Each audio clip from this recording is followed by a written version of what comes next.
네, 트럼프 스톱이 글로벌 시작을 강타했습니다. 이를 위기가 아닌 기회로 만들어야겠죠. 오늘은 서강대 경제학부 허준영 교수와 전략 세워보겠습니다. 안녕하십니까? 네, 안녕하세요. 네, 트럼프 대통령이 4년 만에 백악관에 재입성했습니다.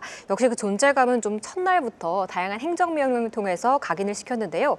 트럼프 2기 정책의 핵심 키워드는 좀 뭐라고 보셨습니까?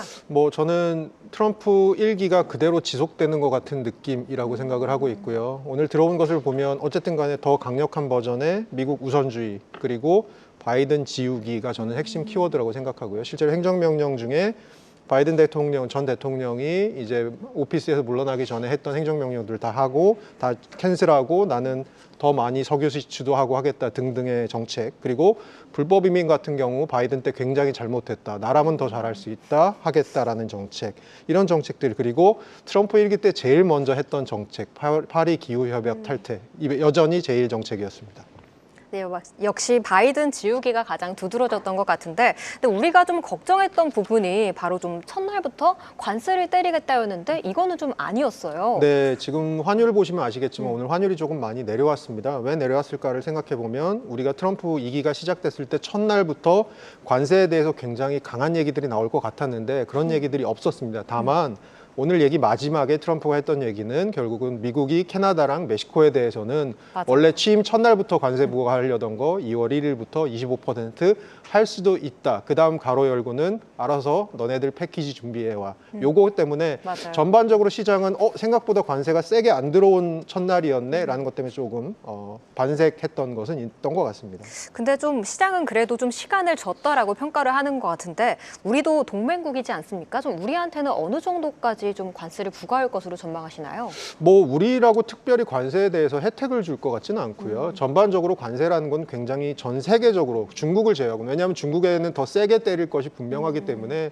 중국을 제외하고는 보편 관세라는 이름으로 비슷하게 들어올 겁니다. 오늘 시장이 반색을 한 이유 중에 하나는 그 보편 관세라는 부분이 생각보다 세게 들어오지 않았다. 첫날 되게 세게 들어올 줄 알았는데 그러지 않았다라고 하는 부분이 있을 것 같고요. 다른 나라의 어느 정도의 관세를 어느 정도의 타이밍을 갖고 들어올 것이냐, 이거를 두 가지 방식을 생각해 볼 수 있죠. 처음부터 보편 관세를 10%, 20% 세게 때리는 방식이 있고, 또 하나는 2%, 3%씩 시간을 두고 올리는 방식이 있을 수도 있습니다. 네. 어떤 것이 더 해악이 큰지는 당연히 맞는 입장에서는 후자의 방식이 조금 더 나을 수 있겠죠. 근데 지금 실제로 트럼프 행정부 내에 재무부 장관으로, 대표적으로 재무장관으로 임명된 스캇 베센트 같은 사람은 관세는 그렇게 무식하게 때리는 게 아니고, 관세는 협상 카드로 쓰고 상대방이 그것에 어떻게 반응하는지 우리의 유리함을 이끌어내기 위한 전략을 써야 된다라는 대표적인 생각을 가진 사람이거든요. 그런 측면에서 시장도 속도 조절하지 않겠냐, 우리도 그런 속도 조절의 일부로 적용을 받을 수 있지 않겠냐라는 생각을 좀 하는 것 같습니다.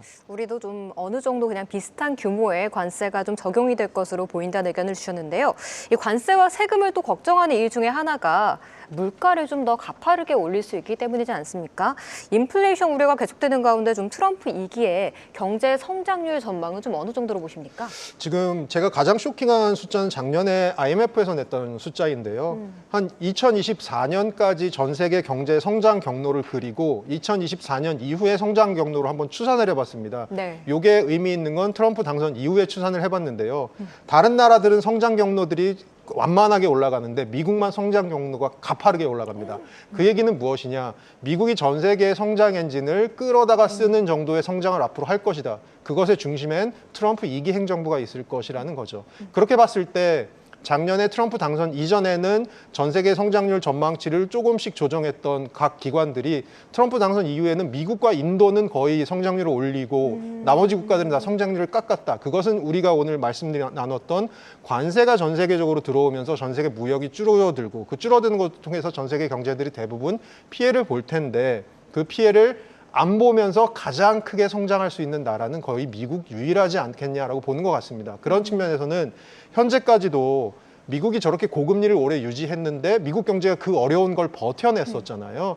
앞으로는 이런 일들이 계속해서 조금 지속될 것으로 보는 게 전 세계의 어떤 시각인 것 같습니다. 높아진 눈높이를 더 충족을 시키고 있는 상황이기 때문에 연준도 또 좀 걱정이 깊을 것 같은데 그렇다면 연준에서는 금리 인하보다는 이젠 동결, 인상까지도 좀 열어둬야 된다고 보십니까? 최근 들어서는 작년 12월 FOMC가 시장을 놀래켰던 건 FOMC 그 연준도 트럼프 2기 정책에 대해서 조금 숨고르기를 하는구나. 그것들에 대해서 불확실성이 있다는 것, 인플레이션을 자극할 수 있다는 것을 좀 염두에 두고 있구나라는 것 때문에 시장이 저는 좀 놀랬다고 생각을 합니다. 그런 측면에서 연준이 올해 생각보다 2025년에 금리 인하가 좀 적을 수도 있다라는 메시지를 내는 것이 또 하나 시장을 조금 옥죄는 부분이라고 생각하고요. 네. 당연히 미국 경제가 견조하면 총수요 압력이 그대로 있는 상황에서 관세나 뭐 이민자 추방 정책 같은 것들이 인플레이션을 좀 자극할 수 있는 부분이 있다면 네. 연준의 입장에서는 금리 인하를 빠르게 가져가기가 굉장히 힘들어질 수가 있고요. 오히려 인플레이션이 좀 심각해진다면 금리 인상까지도 생각보다는 빠른 시일 내에 카드를 꺼낼 수 있는 가능성도 저는 있다고 봅니다. 네, 알겠습니다. 또 연말에 그래도 우리를 힘들게 했던 원달러 환율이 좀 어느 정도는 잡혀갔고 또 달러 인덱스 급락과 함께 또 10년물 국채금리 또한 오늘은 소폭 좀 진정이 됐습니다. 노무라 증권에서 오늘 또 10년물 국채금리가 6%까지 오를 수 있다 좀 이런 전망을 내놨는데 국채금리는 어떻게 전망하십니까? 실제로 트럼프가 표방하는 정책은 금리가 낮아야 된다라는 정책이고요. 실제로 트럼프 1기와 바이든 행정부를 비교해 보면 그 금리 자체 수준은 트럼프 때가 조금 더 낮았었습니다. 물론 바이든 때는 인플레이션이라는 요소가 있었죠. 근데 지금 시장에서 우려하는 것은 지금 저희가 얘기하는 것처럼 인플레이션이 이렇게 발생하면 연준은 금리를 올릴 수밖에 없을 거고 그렇게 금리를 올리다 보면 장기 국채 금리도 올라갈 수밖에 없을 거고 이것이 특히 국채 금리에 민감한 테크주들 이런 데 이제 부담이 될 수밖에 없다라는 얘기들이 나오고 있는 아마 그런 얘기를 하는 것 같고요. 네. 달러 수준 같은 경우는 실제로 트럼프 1기랑 바이든을 제가 좀 비교해 보니까 네. 취임 당시보다는 트럼프 때는 달러가 조금 더 약세였고요. 바이든 때는 계속해서 강세 기조로 갔었습니다. 트럼프는 달러에 대해서도 달러가 좀 약해야지 미국 경제 기업들의 맞아요. 수출 경쟁력이 생긴다고 믿는 사람이잖아요. 그런데 제가 보기에 그때 트럼프 1기 때랑은 지금 좀 다른 여러 가지 요소가 있는 것 같습니다. 말씀드린 것처럼 전 세계에서 미국 경제 홀로 도개청청하고 있는 지금 마당에 전 세계 자금은 미국으로 모일 수밖에 없는 상황이거든요. 그런 측면에서는 달러에 대한 수요가 기조적으로 있는 상황, 달러가 강세가 될 수밖에 없는 상황이 구조적으로 돼 있는 것 같고요. 또 하나는 저희 오늘 미국 국채 금리가 그렇게 올라간다면 같은 국채 금리면 한국 국채 사시겠어요? 미국 국채 사시겠어요? 당연히 미국 국채를 사실 국채. 수밖에 없는 네. 거죠. 그러면 전 세계 자금이 미국으로 몰릴 수밖에 없는 상황, 달러 강세 기조가 조금 유지될 수밖에 없는 상황이 아닌가라고 보고 있습니다. 추가로 좀 궁금한 게 미국의 인플레이션 뭐 우려도 있다고는 하지만 사실 버블론에 대한 얘기도 굉장히 많지 않습니까? 오른 만큼 좀 이제는 붕괴될 수 있는 가능성도 있다. 이렇기 때문에 좀 국채 금리에 투자하자라는 의견도 많이 나오고 있는데 미국 주식 상황은 좀 어떻게 전망하십니까? 그러니까 미국은 사실 지금 밸류에이션 부담은 좀 있는 상황이라고 생각을 하지만 그래도 여전히 전 세계에서 최근에 미국의 생산성 성장을 보면 굉장히 가파릅니다. 코로나 이전의 트렌드를 이미 벗어나서 위로 올라와 있습니다. 그렇게 생산성이 올라간 데는 뭐 노동자들이 재배치된 거 코로나 이후에 그리고 테크 산업이 계속 성장하고 있는 거, 뭐 이민자들이 고숙련 이민자가 계속 들어오고 있는 거 여러 가지 이유들이 있죠. 하지만 오늘 말씀드리는 얘기의 주제 중에 하나는 결국은 미국은 계속해서 이런 성장세를 유지하고 있을 거고 그런 성장세는 미국의 어떤 펀더멘탈이 될 겁니다. 그러면 주식이 고평가돼 있을 가능성에 대해서는 염두에 둘 수 있지만 지금의 주식 가격이 정말 버블이 아주 극단에 가 있는 상황이냐라고 보기에는 미국 경제가 받쳐주고 있는 부분도 분명히 있다고 저는 보고 있습니다.